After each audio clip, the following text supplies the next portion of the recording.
Hello friends, स्वागत है आपके अपने यूट्यूब चैनल गायत्री ऑफिशियल में। आपका फिर हाजिर हो गए हैं हम आपके मेडिकल पॉइंट्स के साथ। तो कुछ मेडिकल पॉइंट्स पे हम डिस्कस करेंगे कि किस तरीके से नॉर्मल पॉइंट, हार्ड पॉइंट, या जिसको कहें कि पॉइंट है ही नहीं तो भी हम अनफिट हो गए, पॉइंट है ही नहीं और हम अनफिट हो गए तो ठीक है, री मेडिकल में फिट हो जाएंगे। री मेडिकल भी मेडिकल की प्रक्रिया का है या आपकी भर्ती प्रक्रिया का एक हिस्सा है। री मेडिकल आपको मिलता है तो वहां घबराने की जरूरत नहीं। तो यहाँ पर देखिए, वेब तो इसका अलग से भी वीडियो बनाया था। अब इसका इलाज क्या है? इलाज इसका यही है कि सर्जरी है। और सर्जरी आप जितना जल्द से जल्द हो सके वो सर्जरी करवा लें। एसएससी जीडी 2018, उसके बाद 2021 जम्मू के एक कैंडिडेट जो 2 बार लगातार अनफिट हुए वेब प्रो की वजह से, उनका फोर्थ और फिफ्थ प्रो वेब था। कॉन्फिडेंस नहीं बन पा रहा था उनका कि मैं सर्जरी करवाऊं या नहीं करवाऊं। सर्जरी करवाने के बाद भी मैं अनफिट होता हूं। तो उनको हमने यही एडवाइस किया था कि आप अनफिट तो 2 बार हो चुके हैं, एक बार सर्जरी करवा के देख लीजिए। और 2022 वाली भर्ती में वो फिट। तो आपने देखा कि वेब टू, इसको हल्के में नहीं लेना है क्योंकि ये किसी तरह का फंक्शनल डिफॉर्मिटी नहीं है। आपकी डे टू डे लाइफ में कोई प्रॉब्लम नहीं करती। उसी तरीके से पॉलीडेक्टली अलग से वीडियो बनाया हुआ है पूरा। और कई कैंडिडेट्स ऐसे हैं जो सिर्फ इसकी वजह से अनफिट, एक बार अनफिट हुए उसके बाद आप सर्जरी करवाते हैं। तो बेहतर यही है कि आपको यदि पता है कि ये पॉइंट है मेरा और मुझे यूनिफॉर्म सर्विसेज में जाना है तो मैं पहले ही सर्जरी करवा लूं। एक मौका क्यों गंवाना? अभी दिल्ली पुलिस में इस तरह के पॉइंट्स में कैंडिडेट, दिल्ली पुलिस के मेडिकल चल रहे हैं, दिल्ली पुलिस कांस्टेबल अनफिट हुए हैं। एक दिन का टाइम मिल रहा है री मेडिकल का और री मेडिकल में भी अनफिट हो सकता है, क्योंकि सारी मेहनत वहां बेकार। तो ऐसी गलती नहीं करना है। यदि है पॉइंट तो समय रहते ट्रीटमेंट करें। ये देखिए, ये जो प्रॉब्लम है ये लाइफस्टाइल से जुड़ा हुआ पॉइंट। ये आज का हमारा लाइफस्टाइल ऐसा है कि टॉयलेट शीट भी हम वेस्टर्न यूज करते हैं और स्क्वाट तो बैठने का काम ही नहीं पड़ता। इस तरीके से कोई बैठा है कहीं सार्वजनिक स्थान पे तो उसको तो गवार समझा जाता है। लेकिन इसकी वजह से भी पॉइंट बन जाता है यदि आप इस तरीके से प्रॉपर बैठना ही नहीं। आपके दोनों हाथ ऊपर जाने चाहिए और ऊपर आसमान की तरफ आपको देखने के लिए भी कहा जाता है। हाँ, वो मेडिकल अफसर पर डिपेंड करता है कि वो सिर्फ बैठाने से ही सेटिस्फाई हो जाएं या वो आपके लिम्स के मूवमेंट से ही वो सेटिस्फाई हो जाएं, बात दूसरी है। वरना बिल्कुल स्क्वाट पोजीशन में बैठने के लिए कहा जाता है। Unable to squat re medical मिलता है, री मेडिकल में भी आप नहीं बैठ पाए। अब इलाज क्या है? इसका इलाज है प्रैक्टिस। प्रैक्टिस से आपकी आदत हो जाएगी, आप पूरी तरीके से बैठने लगेंगे। 15-20 दिन का प्रैक्टिस में हमारे पास आए कैंडिडेट और वो फिट हो गए। अब यहाँ पे क्या होता है कि आप यदि एडी उठा लेते हैं तो आप बैठ जाते हैं, लेकिन एडी टिकी हुई रहेगी तो आप पीछे गिर जाए। तो ये चेक कर लेना। फोर्स में आपको बहुत सारे पोजीशन में इस तरीके से बैठ के फायरिंग पोजीशन होती है। शोल्डर ड्रॉप, क्या ये भी पॉइंट बनता है? शोल्डर ड्रॉप के साथ में ही स्कॉलियोटिक स्पाइन का भी पॉइंट बन जाता है और इसको भी आप एक्सरसाइज करके ठीक कर सकते हैं। तो बहुत बड़ा पॉइंट नहीं है। क्रिकेट हमारे खेलने वाले जो कैंडिडेट होते हैं, जो गली बॉय, गली क्रिकेट, उनको राइट हैंड में ड्रॉपिंग ज्यादा होती है और जो बैट्समैन होते हैं उसमें उनको लेफ्ट में ड्रॉपिंग, उनका ये नहीं है। तो ये ध्यान रखना है। डीएनएस का बहुत सारे कैंडिडेट्स को सिर्फ इसलिए कि सांस लेने में तो कोई प्रॉब्लम नहीं है, मैं रनिंग करता हूँ, रनिंग करके ही आप वहां तक पहुंचे, लेकिन डीएनएस अनफिट है। अब डीएनएस में भी देखिए, माइल्ड डीएनएस है, आप फिट हो जाएंगे। क्लियर कट मेडिकल गाइडलाइन में लिखा हुआ है कि माइल्ड डीएनएस आपका बिल्कुल फिट है। नॉर्मल नेजल सेप्टम कैसा होता है ये तो इसका एक्सरे करने से देखिए डिटेक्ट होता है। बाकी आपका डीएनएस इस तरीके से होता है, ये ऐसा भी हो सकता है, यानी कि एक नॉस्ट्रिल जो है वो थोड़ा सा ऑब्स्ट्रक्ट, मॉडरेट है तो आप सर्जरी करवा के फिट हो जाएंगे। 30 डेज पुराना सर्जरी बिल्कुल फिट हो जाएगा। अब आपके मेडिकल आने वाले हैं, कोशिश ये करें कि कहीं गवर्नमेंट हॉस्पिटल से इसका सर्जरी करवाएं। गवर्नमेंट के जो मेडिकल पेपर्स होंगे उसको वेटेज ज्यादा रहता है, प्राइवेट में आप सर्जरी करवा के जाते हैं उसको कई बार खारिज कर देते हैं।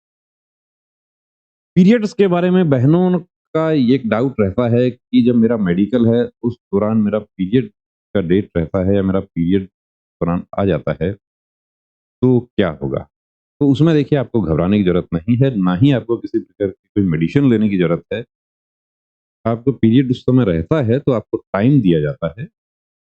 लेडी डॉक्टर जो है वो वहाँ पे समय देंगी आपको। 4 दिन, 5 दिन, 2 दिन जो भी आपका रिक्वायर्ड टाइम होता है वो आपको टाइम दिया जाता है, तो इसके लिए आपको किसी प्रकार का कोई टेंशन करने की ज़रूरत नहीं। एल्बो के कौन-कौन से पॉइंट्स हो सकते हैं? तो देखिए कैरिंग एंगल या जिसको आप लोग साधारण भाषा में कहते हैं कि मुझे हाथों का नौकनी, हाथों का नौकनी नहीं कहेंगे उसको, कैरिंग एंगल उसके साथ ही फिक्स्ड फ्लेक्सिगन डिफॉर्मिटी। एंगल जो है वो हाथ का पूरा नहीं 180 डिग्री नहीं बन रहा है या 180 से नीचे चला गया। ये आप देख रहे हैं दोनों ही स्थिति में प्रॉब्लम है। अब इसको तो हम थोड़ा-सा टाइट करके रख सकते हैं, इसको फिजियोथेरेपी एक्सरसाइज से नीचे लाया जा सकता है। हैमर टो, अब हैमर टो में भी देखिए पेनफुल कौन नहीं है तो आप फिट हो जाते हैं, लेकिन वो सब री मेडिकल में चेक होता है। यदि आपका है ऐसा स्थिति, आप पहले से ही एक्सरसाइज करके उसको काबू करने की कोशिश करें, तो आप प्री मेडिकल से पहले ही बच जाएँ। बाकी मेटाटार्सिया ये भी सर्जरी से, अभी कुछ ऐसा देखा हमने केसेस कि सर्जरी करवाकर कैंडिडेट्स को ठीक किए हैं और फिट हुए। तो आपका भी यदि ऐसा है पॉइंट तो बिल्कुल ट्रीटमेंट लें। कैरिंग एंगल, ये जो एंगल है हमारा, ये यहाँ पर हम देख रहे हैं कि 10 डिग्री से कम। तो 10 डिग्री से कम एंगल जो है वो भी अनफिट है, 15 से ऊपर भी अनफिट है। मेल कैंडिडेट का 20 तक फिट किया जा सकता है, बहनों का 20 तक फिट है, तो आप एक्सरसाइज करके थोड़ा-सा उसको काबू कर सकते हैं, कितना है कितना नहीं है। कान की सफाई, ईयर वैक्स। अब देखिए ईयर वैक्स की वजह से यदि आपको पॉइंट मिल रहा है तो वो आपकी लापरवाही पूरी तरीके से। क्या ध्यान नहीं दिया आपने?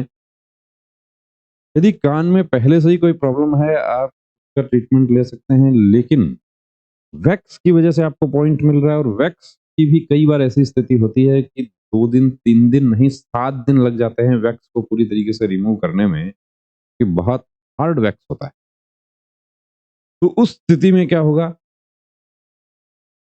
अनफिट होना तय है। तो बेहतर यही होगा कान की सफाई पहले से करवा के जाएँ। हमारे navy, air force, army, coast guard, इनके जो आपके एडमिट कार्ड आते हैं उसमें क्लियर लिखा रहता है। एडमिट कार्ड नहीं, एडवर्टाइज़मेंट में लिखा रहता है कि कैंडिडेट्स को सलाह दी जाती है कि वो अपने कान की सफाई करवाएँ। ईसीजी के बारे में कुछ कैंडिडेट्स का डाउट रहता है कि कुछ सेंटर्स पे ईसीजी नहीं किया जाता। सीएपीएफ की यदि बात करें तो देखिए कांस्टेबल या कांस्टेबल लेवल के दूसरे एग्जाम्स हैं, उसमें कुछ सेंटर्स पे मेडिकल अफसर सैटिस्फाई हो जाएँ तो वो नहीं भी करते हैं ईसीजी, और करते भी हैं। अभी दिल्ली पुलिस के हो रहे हैं मेडिकल, सीएपीएफ ले रही है तो उसमें भी ईसीजी किया जा रहा है, तो ऐसा नहीं है कि नहीं होता। हलॉक्स वल्गस स्प्लिंट, ये देखिए करेक्शनल स्टंट, ये हलॉक्स वल्गस पिग तो जो है वो इधर भागता है, तो इसका स्प्लिंट आप यूज करके, अब देखिए नॉर्मल टोज कौन सी हैं? ये नॉर्मल है, ये हेलॉक्स है, ये हैमर टो है और ये ब्राकी मेटाटार्सिया है। अब इसके साथ में वेब टो हो सकता है, पॉलीडैक्टिली, सिंडैक्टिली वो सब हो सकता है, तो वो आपको नॉर्मल अपना करना पड़ेगा। नॉर्मल नहीं होगा तो आप बाहर। Medical guideline page number 26। नौकनी देखिए पूरी तरीके से पैक है, अब थोड़ा सा तो इनका फैट है, और ये कैंडिडेट एक्चुअली पुराना तस्वीर है ये, और ये हमारे पास एक्सरसाइज करके फिट हो गए, अभी ड्यूटी में हैं। तो आपका भी यदि ऐसा है प्रॉब्लम तो आप बिल्कुल फिट हो जाएंगे, पुरानी की आपको जरूरत नहीं है। यहाँ पर देखिए गैप कितना है, ये कितना होना चाहिए? ये एंकल दोनों आपके टच होने चाहिए और यहाँ नी में गैप रहना चाहिए। ये 5 सेंटीमीटर से ज्यादा नहीं होना चाहिए। 5 सेंटीमीटर से ज़्यादा नहीं होता है, आप फिट हो जाएँगे। 2 बार अनफिट होने के बाद तीसरी बार ये कैंडिडेट फिट हुए, अभी सीआईएसएफ में हैं। अब देखिए जब एक्सरसाइज़, हार्ड एक्सरसाइज़ करके कैंडिडेट फिट होता है तो कई बार ऐसी स्थिति होती है कि हम उनको सार्वजनिक नहीं करना चाहते, वेरिकोज वेन, ये एक बहन का अनफिटनेस सर्टिफिकेट है। वेरिकोज वेन में ये अनफिट हो गई, और अनफिट भी कब? ट्रेनिंग सेंटर से अनफिट हुई।